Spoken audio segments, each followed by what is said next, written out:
Number one అంటారు. అసలైన number one Gurukashi university.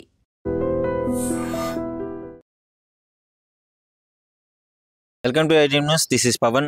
జగిత్యాలలో దారుణం చోటు చేసుకుంది. ఓ మహిళ జీవితం, వివాహిత మహిళ జీవితం అర్ధంతరంగా ఆగిపోవడం జరిగింది. తన భర్తే సర్వస్వం అనుకొని జీవిస్తున్న ఆమెకి వాళ్ళ భర్త చేసిన ద్రోహం తట్టుకోలేకపోయింది. ఒక ట్రాన్స్జెండర్తో సహజీవనం చేస్తూ తెలిసి ఆ విషయం తెలుసుకున్న భార్య ఆత్మహత్యా ప్రయత్నానికి పాల్పడింది. పాపం హాస్పిటల్లో ఉన్నా కానీ భర్త రాకపోవడంతో బంధువులకు డౌట్ వచ్చింది. అంటే బంగారం లాంటి భార్య, 2 పిల్లలు, వాళ్ళందరినీ వదిలేసి ఒక ట్రాన్స్జెండర్తో సహజీవనం చేస్తూ భర్త దొరికిపోవడం జరిగింది. సో అసలు వివరాల్లోకి వెళ్తే జగిత్యాల పట్టణంలోని భీష్మనగర్లో ఈ దారుణం చోటు చేసుకుంది. జగిత్యాలలో వీళ్ళకి 2014లోనే పెళ్ళయింది. ఈమె లాస్య అనే మహిళ పెంబట్ల గ్రామానికి చెందిన ఆమె. ఇతనేమో జగిత్యాల పట్టణానికి చెందిన అతను. ఇద్దరికి 2014లో పెళ్ళయింది. మంచిగా కొనసాగుతున్న జీవితంలో వాళ్ళ దాంపత్యానికి గుర్తుగా 2 మగపిల్లలు కూడా ఉన్నారు. సో 2 పిల్లలు ఉన్నారు, ఒక భార్య ఉంది. అయినా ఇలాంటి దారుణానికి ఎలా ఒడిగట్టాడో అర్థం కావట్లేదు. పిల్లలు ఉన్నారు, మంచిగా జరుగుతున్న జీవితంలో హైదరాబాద్లోని దీప అనే ఒక ట్రాన్స్జెండర్తో అతడికి పరిచయం ఏర్పడింది. పరిచయం తర్వాత పరిచయం కాస్త ఒక సహజీవనం చేసే వరకు వెళ్ళింది. భార్య ఎప్పుడూ ప్రశ్నిస్తూనే ఉంది. ఎవరు అని అడిగితే నా ఫ్రెండ్ అని చెప్పాడు, నా స్నేహితురాలు అని చెప్పి అప్పటి వరకు మాయబుచ్చి తీసుకోవడం జరిగింది. జగిత్యాలలో 2 రోజులు ఉంటే వారానికి 4 రోజులు ఇక్కడ హైదరాబాద్కు వచ్చి ఉండేవాడు. తర్వాత వీళ్ళిద్దరి మధ్య తీవ్ర ఘర్షణ మొదలైంది. ఆమె మానసికంగా చాలా కృంగిపోయి 2 పిల్లలు ఉన్నారు నాకు, భర్త ఇలా చేస్తున్నాడు, ఎవరికి చెప్పుకోలేని పరిస్థితి. నా భర్త ఒక ట్రాన్స్జెండర్ ఉంచుకున్నాడని ఆ మహిళ ఎలా చెప్పుకోగలదు వాళ్ళ రిలేటివ్స్తో?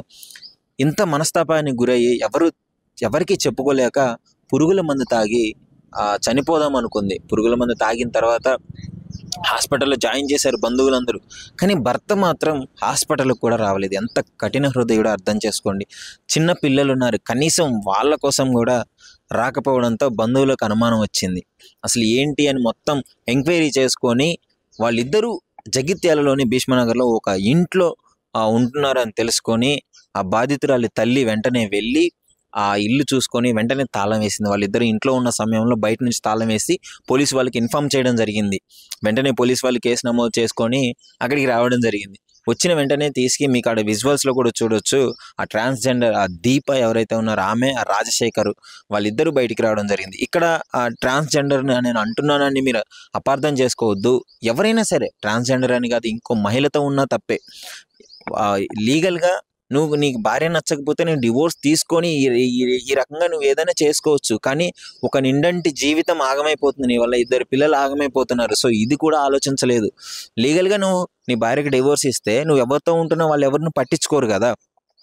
ఆమె మనస్తాపానికి గురయ్యి పాపం సూసైడ్ చేసుకున్నా కూడా నువ్వు హాస్పిటల్కి వెళ్ళలేదంటే భర్త రాజశేఖర్ ఎంత కఠినుడో, ఆ భార్య పట్ల ఎలాంటి ఒపీనియన్ ఉందో మీరు అర్థం చేసుకోవచ్చు. ఇలాంటి దారుణాలు ఎన్నో చూస్తున్నాం ఈ మధ్య కాలంలో. అసలు ఏం జరుగుతుందో అర్థం కావట్లేదు. ప్రజలకి ఇష్టం వచ్చినట్టు బిహేవ్ చేస్తున్నారు. ఒక బంధాలకి, బంధుత్వాలకి, మానవీయ విలువలకి స్థానం లేకుండా పోతుంది. అసలు తల్లికు మొన్న ఒక ఇన్సిడెంట్లు, కూతురు మీద తాగొచ్చి తండ్రి అఘాయిత్యం చేయబోయాడు. ఇలాంటి దరిద్రులని అసలు ఏం చెయ్యాలి? మీ అభిప్రాయాన్ని డెఫినెట్లీగా కామెంట్ రూపంలో అయితే తెలియజేయండి.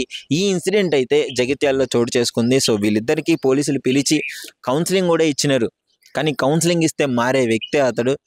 2 పిల్లలు ఉన్నారు, అడే చిన్నపిల్లగాడు కాదు, 2 పిల్లలు ఉన్నారు, ఒక భార్య ఉంది. అయినా కూడా ఆమెతో అక్రమ సంబంధం పెట్టుకోవడం అసలు ఎంతవరకు కరెక్ట్ అని మీరు అనుకుంటున్నారు? అసలు అలాంటి వాళ్ళకి ఎలాంటి శిక్షలు పడాలి? డెఫినెట్లీ మీ అభిప్రాయాన్ని అయితే కామెంట్ రూపంలో మా ఐడ్రీమ్తో షేర్ చేసుకోండి. నిజంగా ప్రస్తుతం ఉన్నటువంటి సమాజం దేనికి ప్రయారిటీ ఇస్తుంది?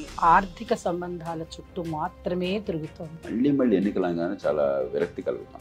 మంచి అనిపిస్తుంది కదా, లేడీస్ కూడా ఛాలెంజింగ్ జాబ్స్ చేసినప్పుడు చాలా బాగుంటది. ట్రాఫిక్ అసిస్టెంట్స్ గా నియమించిన ట్రాన్స్జెండర్స్ అందరితో సాల్యూట్ చేయించుకుంటున్నారు. ఫుడ్ డెలివరీ ఇవ్వటానికి వెళ్ళినటువంటి డెలివరీ బాయ్ అనిల్ పై కళ్ళ ముందు పెళ్ళండి